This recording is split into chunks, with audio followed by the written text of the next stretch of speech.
Hi, my name is Lane, and welcome back to Explorer Exposition, where we venture into the world of ancient Chinese explorers. Today, we will learn about Zheng. He's a great explorer and role model. We will get to hear from some of the important figures involved in the life of Zheng.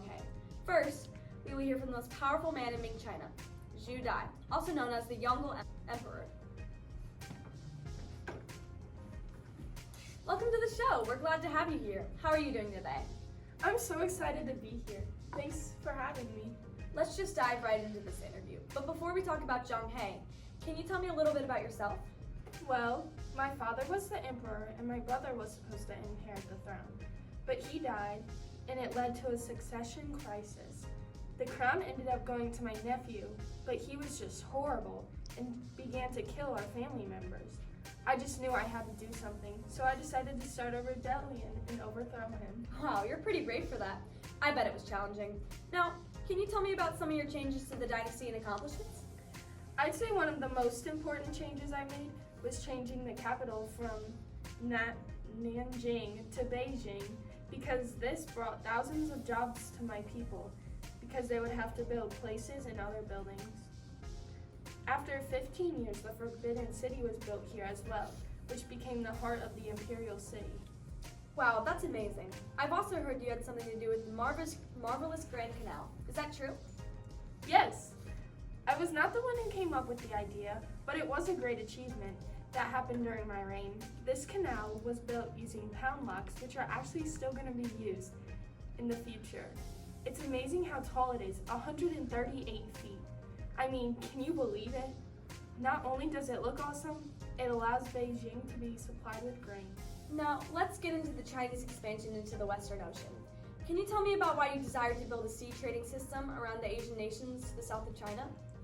Well, I wanted to extend China's power in our culture. I also thought that the idea of bringing foreign treasures back was nice. It would give us a taste of what other countries are like. Now let's talk more about the commander of these voyages. So, how did you get to know Zheng?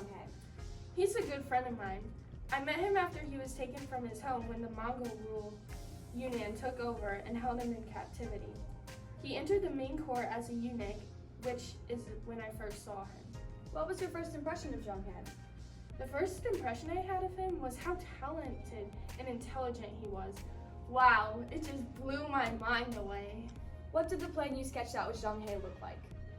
Well, we were determined, so it was a complicated plan, but we wanted to demonstrate Ming power to the world and bring back the golden ages.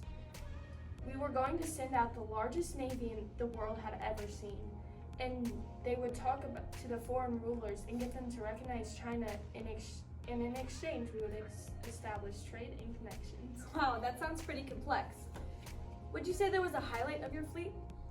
I think that the best part was definitely the treasure ships, which were gigantic ships that held many treasures on them of the goods we exchanged. That's definitely pretty amazing. And why exactly did you choose Zheng to command the voyages? I just thought that he was a very talented, smart, and trustworthy man. He was also familiar with Islam and the ways of the South because he was born into a Muslim family. What did you want Zheng to accomplish on these voyages? I wanted Zheng to expand China's culture and power and establish trades and connections with the South. Well, it looks like our time is up. Thank you for joining me today on Explorer Exposition. Thank you for having me. It was nice to talk to you. Next, we will hear from one of Zheng's very own soldiers.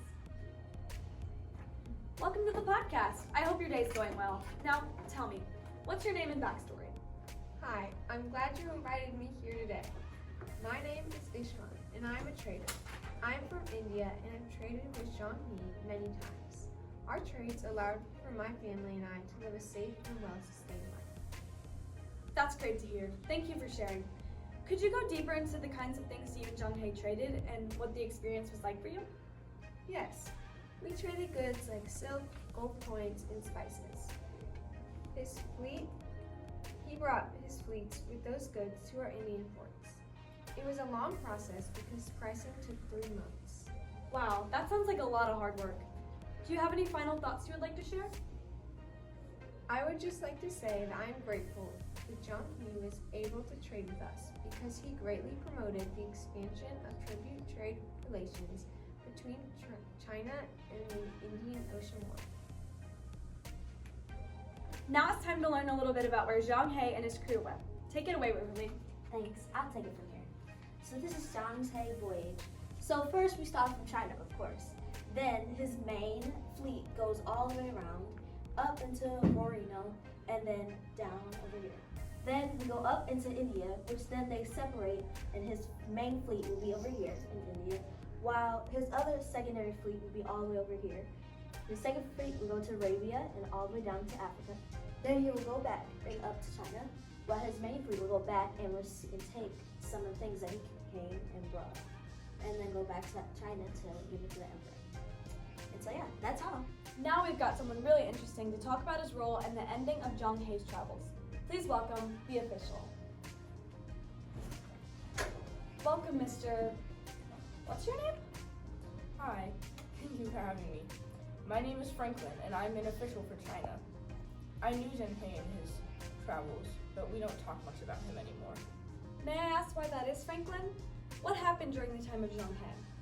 Well, Zheng had been traveling at China's expense for many years. Other officials and myself were advising the emperor about the pointlessness of the voyages. Interesting. Was the money the only thing involved with this decision? Well, you see, when the previous emperor had died and new principles for China had been made, different events were happening in China, and we were in need of new defenses. The emperor had seen a prime way to pay for all of our defenses and weapons, and that was through the money that went into Zheng He's voyages. So he made a decree that they needed to stop. That seems like a good reason. But why is it that we know so little about Zheng He today? Well, when Zheng He died, no one wanted the people to know that he had brought all the power that he did to China, but also that the emperor had stopped it. It was a confusing time for everyone, and it's difficult to explain why everything happened the way it did. And what was your role in all of this? I was advising the emperor, along with the other officials, about what should be done to bring China's defenses back. We decided it would be best to not have Zheng He in the picture. Well, I'm glad we got to hear things from your perspective. Thank you so much for joining us. Of course. Hello, I'm back now with the soldier. Welcome. Hi, thanks for having me. How do you know Zheng He? Well, he visited my country many times, and I was able to work with him on several occasions. Okay, what was your first impression of him?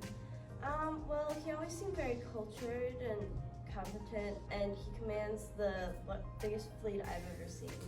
What do some people you know think of him? Well, he's on friendly terms with, everybody I know, and you won't hear a lot of things said against him. Well, thank you. Thank you for joining us today. Thank you for having me. Well, now we're going to take an even deeper look into what was going on that ship. Let's bring in another soldier. Hello, I'm sorry, Mr. What's your name? My name is Mr. Capybara. Well, Mr. Capybara, thank you for coming. Well, thank you for having me. Well, let's get down to the nitty-gritty. What was Zheng He like? He was my inspiration. Even though he was strict, he taught me how to be a strong and wise man. Wow, that's great. On to the next question. How did you guys interact with other people from other places? We were always on guard because we didn't know how they would react to us. But when we met new people, he was so respectful and well-mannered. And somehow he found a way to bring them back to China and meet our emperor.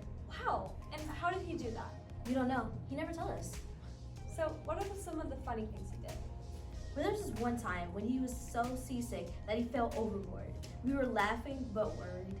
When we got him back on the boat, a squid got stuck on his head. That's funny. I know, right? So, is there anything else you want us to know? Nope, that's all. Well, thank you for coming. Thank you for having me. Now, for the moment you've been waiting for, we're about to hear from Zheng He himself. Hi, Zheng He. Thanks for coming on the podcast. I'm so excited to hear about all your adventures. Thanks so much for having me. Could you tell me, out of everything you've achieved, what is your proudest accomplishment? Well, I would say that I'm extremely proud of my treasure fleet. I built a fleet of over 300 ships, which is the largest of all time before World War I. That sure is a lot of ships. What did you use them for? Did you take them on any voyages? Of course, I went on many expeditions, but my favorites may have to be when I captured a pirate in Palembang and when I returned home with a giraffe. Oh my, pirates and giraffes? Would you mind telling us about the stories behind these adventures? Let's start with the giraffe. During my 4th voyage to the Western Sea, I traveled to Kenya. I brought them a Chinese porcelain as a gift, as well as peace and friendship. I was unaware of how welcoming the Kenyans were, and they gave me a giraffe in return. The giraffe sailed back to China on my ship, and the emperor was so pleased that he let it live in the imperial court. Wow, what a memorable story. And what about the pirate? How did you capture him? The pirate was a funny story. At the end of my first voyage, a trip to Calicut, India, through the South China Sea and back, I came across a pirate gang in Palembang. I did not mean any harm, but the leader believed that I was going to try to capture him. So he pretended to submit while hatching a plan to escape. I decided that I could not stand for anyone thinking that they could defeat me, so I killed all 5,000 of his men. The last man I killed was a pirate leader. I beheaded him and took him back to the Emperor Yongle as a symbol of my journey and victory. You are a very brave man. Going into battle against an army of 5,000 pirates is not for the faint of heart. On that note, are there any more adventures you would like to retell? I can't recall any specific memorable stories, but in general, I did get to meet so many new people and become acquainted with a variety of new cultures. Throughout my 28-year career, I visited 37 countries. Actually, I'm preparing to go off on my 7th journey next month. Hopefully I stay safe. It was wonderful talking to you. Your stories are so interesting. Thank you so much for your time, and best of luck on your upcoming travels.